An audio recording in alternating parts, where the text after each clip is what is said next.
I'm Victoria and this is What Victoria Read.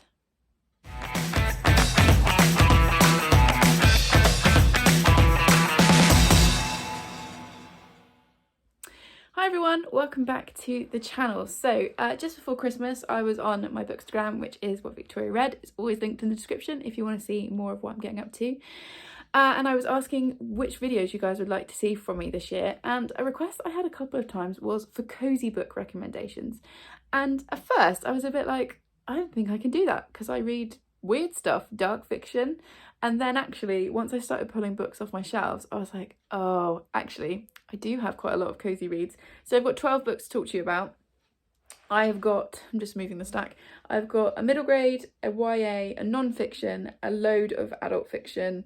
We've got some cozy mysteries in here. We've got some roughly possibly witchy stuff, and we've got a romance. So I've got a mix of stuff, and yeah, I'm just going to chat through them. So yeah, I'm wearing my favourite cozy jumper, having a nice chilled cozy filming morning, and yeah, let's talk through these books. So the first book that I'm going to recommend is Nevermore.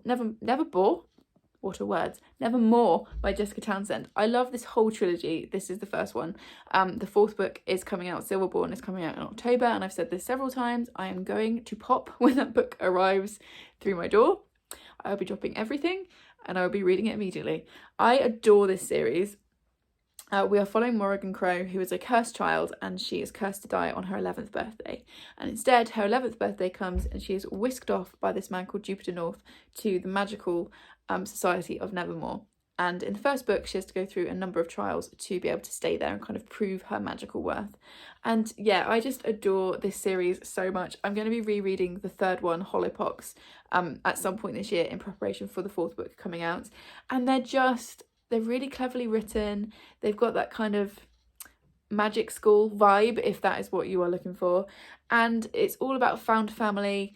And as you'll see, kind of one of the themes in some of these books that I've picked out is found family and food. And this has both. It also has a giant cat. So, you know, we all know that I live the cat lady life.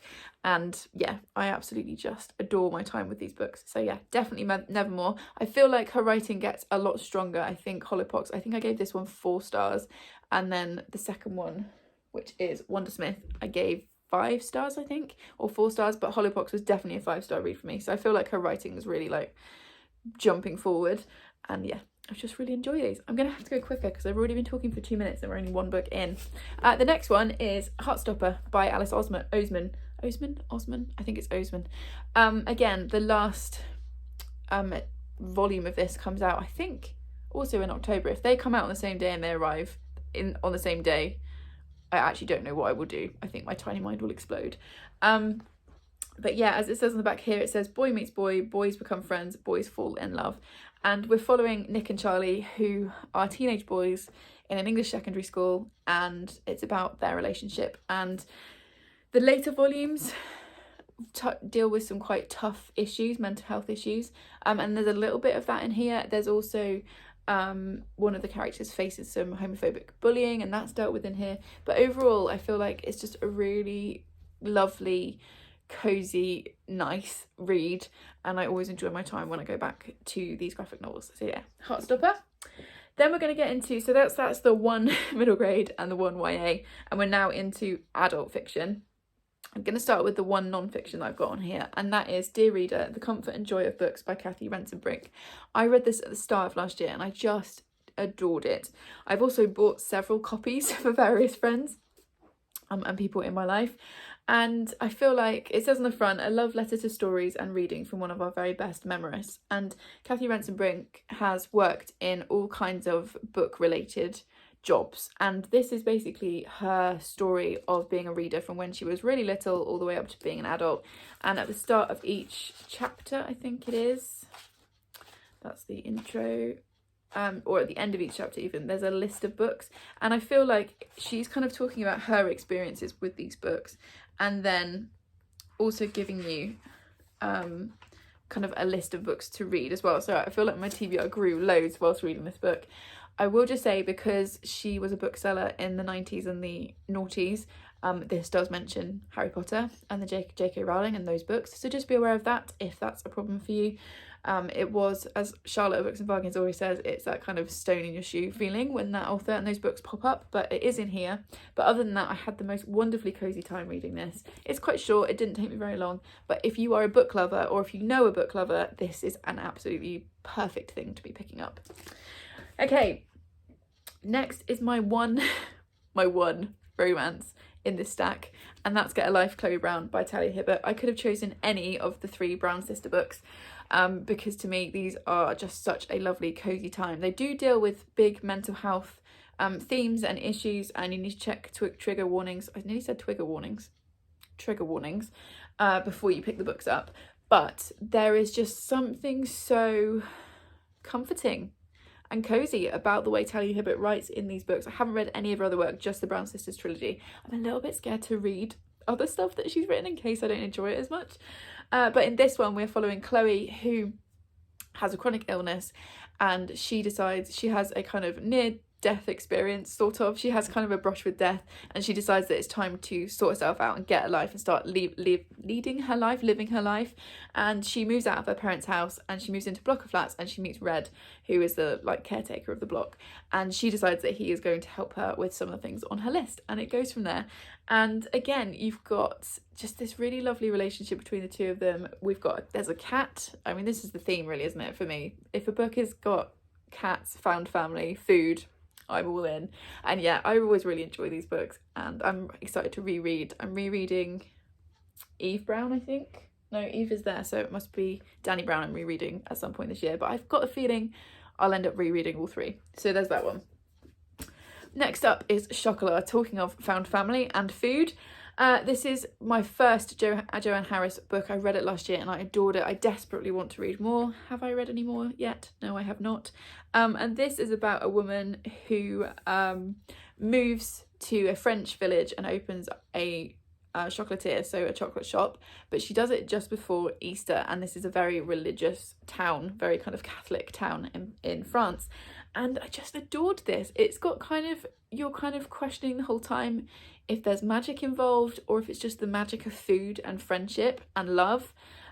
It's written absolutely beautifully, and yeah, I had the best cozy time reading this. So I feel like if you want something where you can just curl up, switch your brain off and just enjoy, Chocolat is definitely one of those. Okay, the next book is a weirdly controversial one on Booktube. People either love or hate this book. I loved it. I didn't expect to, and I think I picked it up at the exact right time, and that is The Invisible Life of Addie LaRue by V.E. Schwab. You either love this book or hate it. I've not heard anyone who's read it and gone, it was okay. It's either one of the best things, which I think, or one of the worst things, and people get, you're either one or the other, I think. I loved this, possibly because I'd never read a V.E. Schwab before. It was my first one, and I didn't really have any expectations. It's also beautiful. I mean, isn't there just something so cozy about a beautiful book cover? So we're following Addie LaRue, and it starts, I always get the date wrong. When do we start? We start in 1714, and she is being forced to marry somebody she doesn't want to marry by her parents. And to get out of it, she makes a deal with the devil, and she asks to be able to live her own life freely. And he agrees to this, and he says, yep, you'll live forever, you'll have a really long life, and nobody will tell you what to do. You'll be able to do things as you want. So she agrees, but the catch is that nobody ever remembers her. So if she's having a conversation with somebody and they leave the room and come back, when they come back, they'll have no idea who she is. And then one day we then flash forward to the 2018, and she's in New York, and a boy in a bookshop remembers her, and it goes from there. And yes, I can see there are loads of plot holes in this, and there are issues with some people don't like Addie, but I was just happy to kind of park my brain and just be swept up in it, and I really thoroughly enjoyed this. It's quite long, it's quite a chunker. I think it's 500-ish pages. Let's just check. But I very, very much enjoyed it. Yeah, it's 540 odd pages. Again, I really want to read more V.E. Schwab. Have I? No, I haven't. So if you can tell me where to go next after this one, it'd be much appreciated. But yes, The Invisible Life of Addie LaRue, I thoroughly enjoyed it. Okay, we have then got another book. I've read 2 books by this author. I adored one, gave one 5 stars, which is this one, obviously, and DNF the other. This is The House on the Cerulean Sea by T.J. Klune.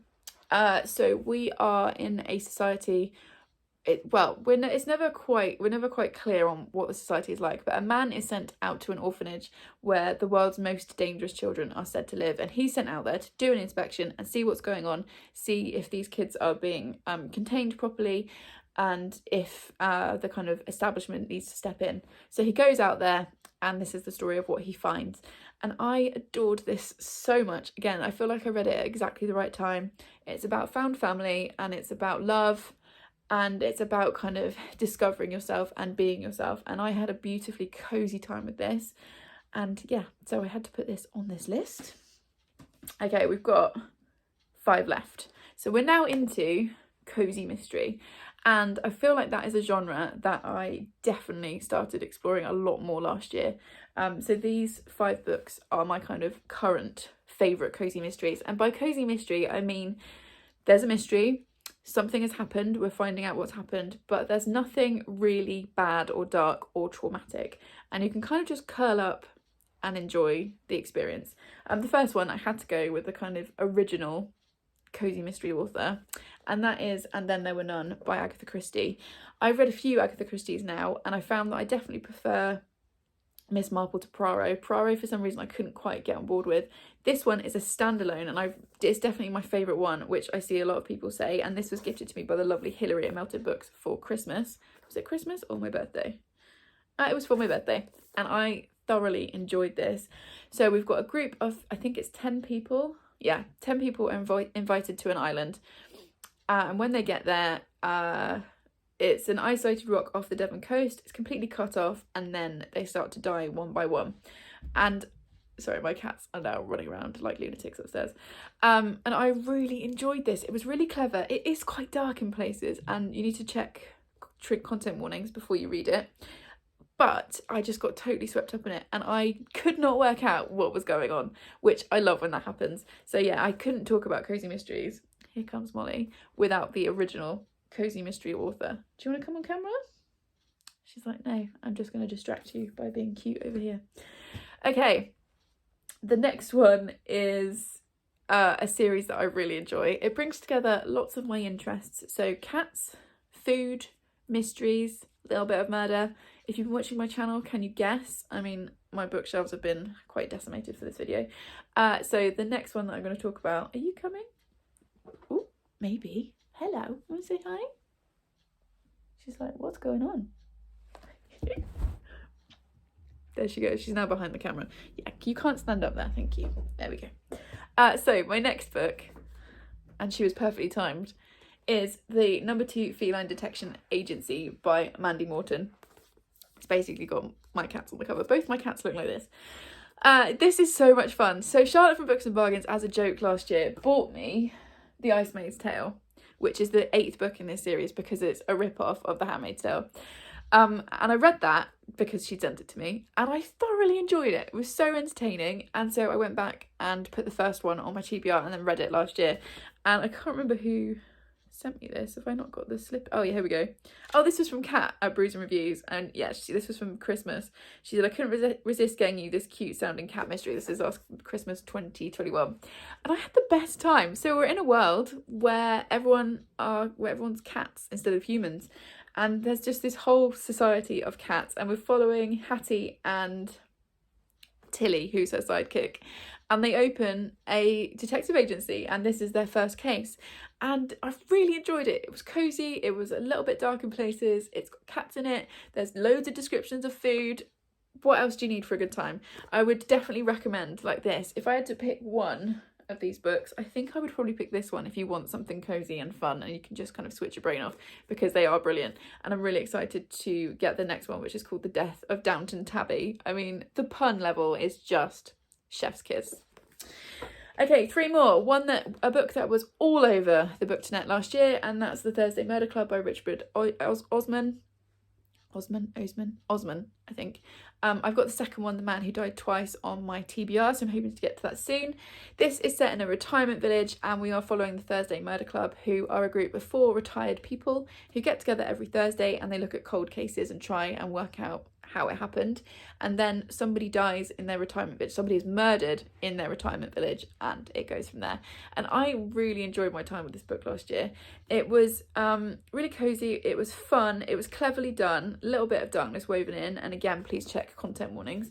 But you're just following 4 such likeable characters, and it was just lovely, and it was just a lovely cozy time. So if somehow you haven't picked this book up yet, please do it.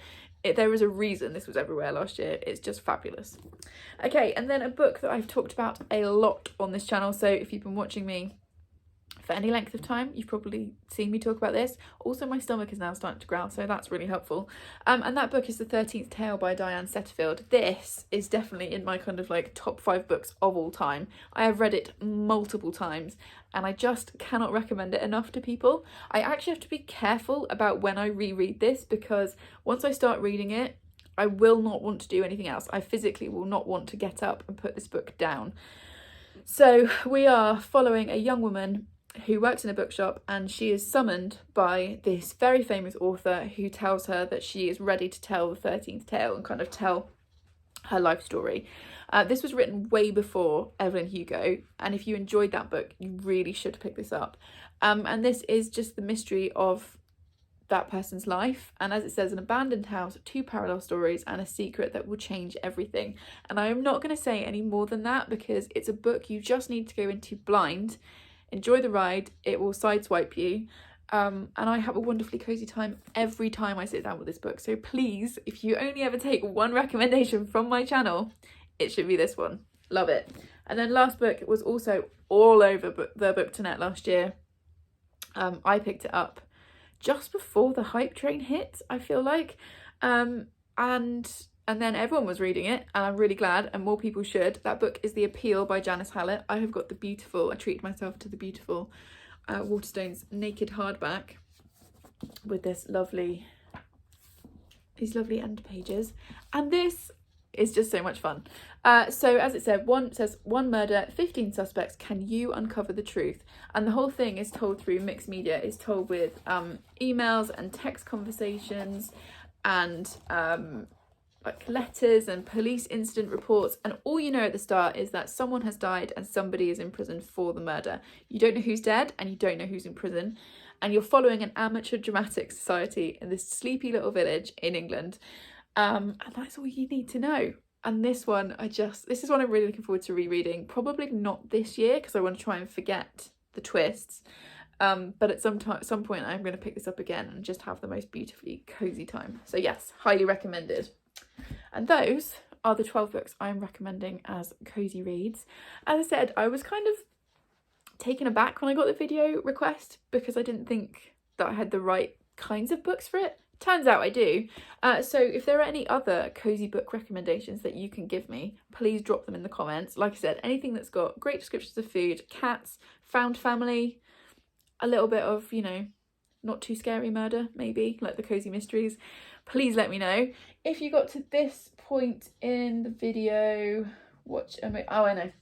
Let's go for the black paw emoji, like the little cat feet emoji, just for this one, and the fact that both of my black cats have been wandering around whilst I was filming this video. Please subscribe if you would like more of this chaos, and I will see you in the next one. Thanks everyone. Bye.